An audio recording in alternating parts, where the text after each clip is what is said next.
I still don't know what gravity is. Why is gravity the square of the distance? I thought I knew, but I forgot what I thought I knew, so I can't possibly know it if I thought I knew, do I? Maybe I was just inspired thinking at the time. But what I have figured out is, why does Mark Boulanger's tanked water system work as an OverUnity device? I kept thinking, well, maybe it's the individual molecules and blah, blah, blah. It's simply the fact that gravity, he's taking advantage of the square of the distance rule of thumb, let's call it that Newton discovered concerning gravity. He's taking advantage of that.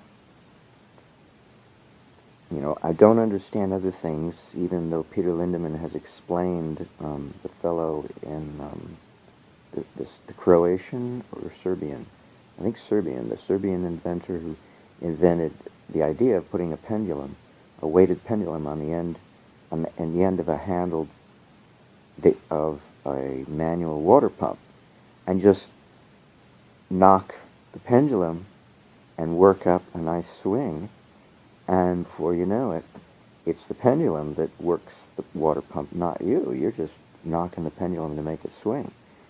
And that's OverUnity, and it's mechanical. And there's nothing fancy about it. Yet it works. Well, Mark Boulanger's system is mechanical, it's hydraulic, yet it works. And it also takes advantage of gravity. But it's not a pendulum. At least it doesn't look like one. I could be wrong. The fact that the water... anyway. But it takes advantage of the square of the distance rule of thumb concerning gravity. Because instead of... You know, you would think the more... again, to go over Mark Boulanger's system, just in case you don't know, you get a tank of water on the top of a hill, and a pipe running down the hill, a pump at the bottom to pump the water back up, so you have this constant falling or circulating of water, and that part is a closed system. So the energy in that it takes to pump the water up the hill is going to equal, the water falling down the hill in the first place. Okay, that part is a closed system, but then he puts in pumps on the way down, as many as he likes, turned around and wired backwards into the battery system that's running the pump at the bottom of the hill to pump the water back up. And he says no matter how many pumps turned around and wired backwards to harvest the falling water to become generators, because he bought water pumps and he's turning them into generators by turning them around. No matter how many generators, so let's call them generators because that's what they are. No matter how many generators you put in line of the falling water, it does not diminish the pressure, the head that you've developed based on the height of the falling water. That's the clue. And I kept going, what is it? Well, gravity is the square of the distance, so the more height you have, it isn't just pressure that builds up. It's not a linear phenomenon. The pressure builds up by the square of the height. And so, the more height you have, the more likelihood you'll have for reaching bursting pressure. That's why he's got to put a regulator at the top, at the base of the spigot where the water comes out of the tank, at the bottom of the tank. Because he can't overdo it. His piping system is going to take only so much. He said to keep the pressure as high as possible, short of bursting the pipe. So that tells you where your limiting factor is your mechanical structural integrity of the pipe, to make sure you don't blow up the system. Tesla had the same problem, And a lot of inventors do. When they finally reach the sweet spot, the only risk they have is not getting enough free energy out of the OverUnity system, but wrecking the system, meltdown. Hey, we'd have the same problem if we blew up the planet with thermonuclear reaction. This China syndrome that who played? Was it Michael Douglas Michael Douglas and who's Peter Fonda's sister? I forget her name now. I can't even remember her name. Henry Fonda's daughter. Okay, whatever. The whole problem was the whole meltdown problem. Anyway. So the more height you have, you don't just get more pressure, you get the square increase of pressure. So you can't go wrong. Except you could go wrong with your materials. If your materials are not up to par, if you can't handle it, the pressure, you get to stay out of the business. But if you add more height, you get a square of increase of pressure, not a linear increase, but a square, an exponential increase by the square of the added height. So you can make it as high as you want to. Just get a bigger hill, or a bigger drop. In a lot of these movies, you see, they don't, it's all in the middle of the flat like Kansas, and so they put water tanks on stilts. And the stilts are really, really high, like, What's Eating a Gilbert Grape, they've got the water tanks set up on stilts in town. And that creates adequate pressure to pump that water throughout the city, throughout the town. And so however you do it, now you've got the strength of the girders holding the water up. You're paying for the water pressure by the strength of your girders, in addition to the strength of your pipe, of the water coming down and to ground level. What's it going to be when it reaches ground level? But that's the only cost, is your structural integrity. Because otherwise, now, you can make it as high as you want to, and put as many generators in line as you want to, and you don't lose over unity. You gain over unity. You get even more over unity, even more percentage of over unity to the system. The energy it costs you for your pump at the bottom of the hill, or however many pumps it takes, at the bottom of the decline, to pump the water back up its separate incline back to the water tank to make it a circulating system. So you have to wonder why the electric power company doesn't take advantage of this. How come they didn't stumble on this? Why does Mark Belanger, why is he so brilliant? Why did he come up with this? And why all the water companies in the world never came up with this? Why are they so stupid and he's the only smart guy on the planet? You gotta wonder. And it took me this long. It took me months. It took me half a year to figure out, why is it over unity? It doesn't tell me why gravity is the square of the distance. That still baffles me. But why is this system over unity based on taking advantage of the hydraulics of gravity? The hydraulics of falling water. Why is it over unity? So now it leaves us with the question of what's gravity and why are all the water companies across the planet so stupid? I don't know. Maybe because they got to keep it secret so they can't use it, in plain sight. Or maybe they use it and they don't tell us. No. See, they have the tour of the show and tell. They have the tour and the tour guide showing you the generators they use. But they don't tell you about the generators embedded in the hillside of the dam, embedded in the dam, that they don't want you to know about. So they're doing pretty good, maybe. Who knows? I don't know. All I know is this is really, really fascinating because it puts over unity within anybody's reach of, your ability to understand. Everybody knows gravity is the square of the distance, right? That's Newton's rule of thumb, for lack of a better word at the moment. So it doesn't take any kind of, dexterity to make it work. It's basically, well, how do you rig generators? How do you, with a battery system? How, feeding into a battery system? How do you rig, inverters, regulators? Those are just comes with the deal of running a a closed system, you know, it would be no different if you had generators generating power off of windmills.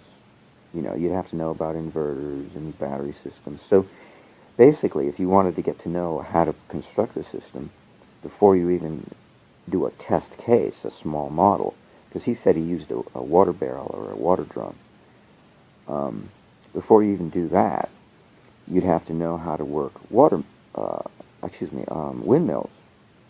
You know, Ed Begley has a windmill on top of his home in the middle of the city, and I've seen it. It's a cute little windmill, and he's got a battery bank in his garage, and he's showed somebody on tape, made a movie out of it. He's got inverters, and he's got regulator, you know, stuff, keeping track of the whole system so that he's got power for his home whenever the wind's, you know, and the wind blows, and usually most of the time that thing is spinning because it's a nice, efficient little windmill. Doesn't take up any space because it's cylindrical and it's oriented vertically, and so it spins around this way, and it's got cupped vanes that run down the height of the windmill, and so it rotates. Its rotation plane is horizontal, and so all the vanes are run along the height of this entire thing, and they're, you know, scoop shaped too. On top of it, they're scoop shaped, like half a circle or an arc, let's say, you know, an arc shape. So they take advantage of their scooping structure, shape, geometry. So you'd have to know all of the details of running an electrical system of a battery bank with inverters and the circuitry that runs the thing, and a windmill to run the thing, because then you'd understand, you know, how to pump energy into a battery system and take it out to run some of your load, your electrical load. And then you have to know about like a water fountain situation, where you've got a pump and you're pumping water up a height. You know, you want to have a water fountain, create water, a water squirt that goes up a certain height. What else? And you'd have to know how to chlorinate the system, and if you're in an area that freezes, how to use natural antifreeze. Of course, we know what that is. It's called Sierra Freeze. It's propylene glycol, so it's non-toxic to the environment in case your system leaks. It doesn't pollute your environment and make your because if you're a farmer, that would be important. You don't pollute your land such that you can't grow anything anymore, because it would pollute your water table if it got into the water table. So all these little details would have to be worked out, and he says he has. But it's thinkable. You can conceptualize it. Oh, you can convince someone. Oh, yeah. How come nobody else has thought of this? But it took me half a year to figure out the conceptualization alone, to convince myself that, as a cynic, taking the position of a cynic, how could I convince myself that it actually works on the basis of theory alone? You know, I don't have anything more than a high school education when it comes right down to it. You know, my AA degree doesn't count for much. You know, over 10 plus years of extracurricular, over 100 extracurricular units at Santa Monica College and a few other colleges. And, you know, an AA degree doesn't amount to anything more than a high school diploma of a brilliant high school student. So I'm not so brilliant. So I had to do a little extra time, put in a little extra time to qualify as a brilliant high school student, because that's about all I have to show for myself for my AA degree of over 10 years of going to college is, you know, that I've got this background, but it's no different than a high school student, really. A brilliant high school student. But with that as my backdrop, it's taken me half a year just to figure out the conceptualization of, oh yeah, oh my God. And it took me a whole year to figure out, well, anyway, we won't get into it. More examples of how stupid I am. Just, just one example is bad enough. Um, but now I'm convinced, and it's something I can get. You know, I don't get a lot of the other stuff that Energetic Forum has. You know, because it's hard for me to understand. But now I get Mark Belanger's system, and I can go, yeah, man, yeah. So it's like, wow, I could even do this. Wow, cool. Well, I could do a water pump too, right? The Croatian or the Serbian guy, the water pump, you know. Oh, that's the pump we put at the bottom of the trajectory to pump the water back up to the tank. Ooh. And then we save lots of energy. Oh, see, now I've just made an improvement on Mark Belanger's system. He didn't say he did this. It'll cost less energy to pump the water back up the hill if you use the Serbians' methodology of putting a weighted pendulum on the end of a manual hand pump arrangement. Oh, so cool. How do you get a pendulum to swing with a mechanical arm? A reciprocating piston. See, with a cam drive, I guess. So you get, or is it a cam drive? Yeah. So you get a reciprocating piston with a cam drive. Or no, you don't get a cam drive. You just get a solenoid, which is the most efficient because now you're using pulsed electricity instead of the usual AC drive or DC motor drive, which is very inefficient because you get back EMF to deal with. No, you get a solenoid system and you pulse it. Shoot, now we've got an efficient system to work the water back up the hill. Oh, shoot. Oh, this is too good to be true. It'll cost you so little energy. And meanwhile, you can extract all you want based on the height of your head, as he calls it, the head, meaning your height, that creates your water pressure. Oh, this is too good to be true. Oh, my God, this is too good. Mark Belanger, you're a blessing. Because you gave us something that's so simple to understand. And the Serbian guy, who I wish I could memorize the pronunciation of his name. I think he's Serbian, right? He's not Croatian. Well, whatever, one or the other. Both of you guys have given us something so simple that anybody could accept, even though we don't understand why. You know, Peter Lindemann spent a good length, and he's smart. And he finally did a dissertation-style paper on why the water pump works. But, you know, I don't know why the water pump works any more than I know why gravity works. My hard problem was convincing myself that the system would work at all from a practical perspective. And yeah, I can imagine a water pump with a weighted pendulum on the end of it would work. And I can imagine that falling water we're told, accelerates. Anything falling accelerates. So you've got the square of the distance phenomenon of gravity that gives you the potential for an OverUnity system which Mark Belanger simply decided to take advantage of and not avoid and not overlook. So, oh God, sometimes you have to wonder why humanity is so stupid. So here is a system. You could go around with a science fair. You could have a kit. Well, that's what the SSG is, you know. The girl won the science fair and was told never to come back again. But, you know, Shawnee Bogman was told, don't come back, because she won first place. This tiny little, you know, kid, this 10-year-old with this tiny little system, baffling the judges and all the grown-ups, the judges. Why did the thing run a whole week and the battery didn't lose any appreciable power? And it lit a little LED to boot. You have to wonder. So here you've got your scaled-up system to generate power for a home. And if your home is more than one story, you could put the water tank on your second story in your bathroom, you know, put a water barrel in your bathroom if you wanted to and run the water out your window.